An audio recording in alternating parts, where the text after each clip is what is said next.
Hi there, Matt. Well, I'm very pleased to bring in our next guest. Bob Diamond is here. He's the founding partner of Atlas Merchant Capital. This is a dedicated international financial services investment platform, but of course, he's also the former CEO of Barclays. Bob, a very good morning to you. Welcome back to CNBC. Morning, Dan. Nice to be here. First of all, let's talk about why you're here in Abu Dhabi and what brings you to the SALT conference. What's the opportunity?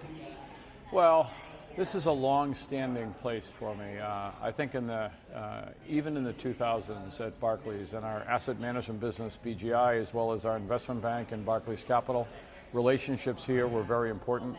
I think back to the growth of ADIA and sovereign wealth funds here, and the very, very strong relationship between ADIA and BGI, which was really the leader in U.S. institutional equity. So it goes back many, many years, and it's always good to be back. Of course, this year it's the first time for the SALT conference.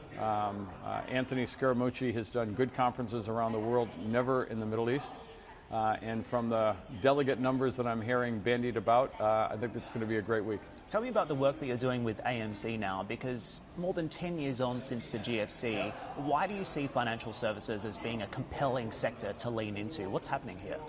Well, when you look at the opportunities to do private investing, so many sectors are highly valued, overvalued, fairly valued.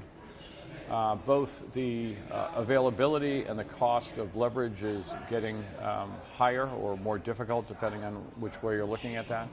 In financial services, valuations are still below the levels of 2008 and 2009. There are very few private investors focused on that sector.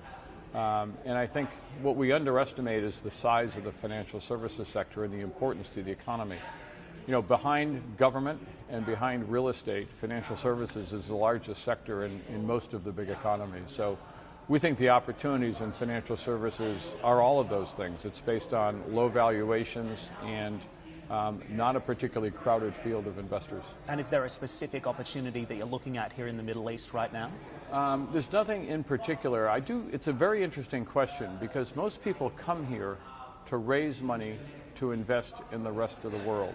And one of the things we're going to talk about on the panel today, which is talking about the potential for Abu Dhabi as a financial center, is inward investment.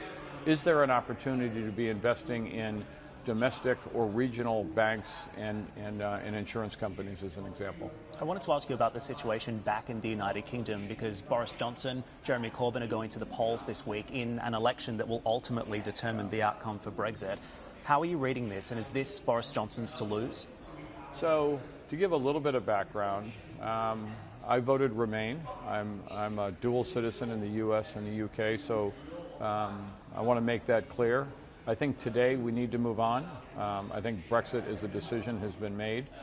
I think the optimist in me sees not just a majority for Boris and the Conservatives on Friday, but more importantly, a workable majority. So that with a workable majority, I think we can complete the decisions and the agreements on Brexit before the end of January.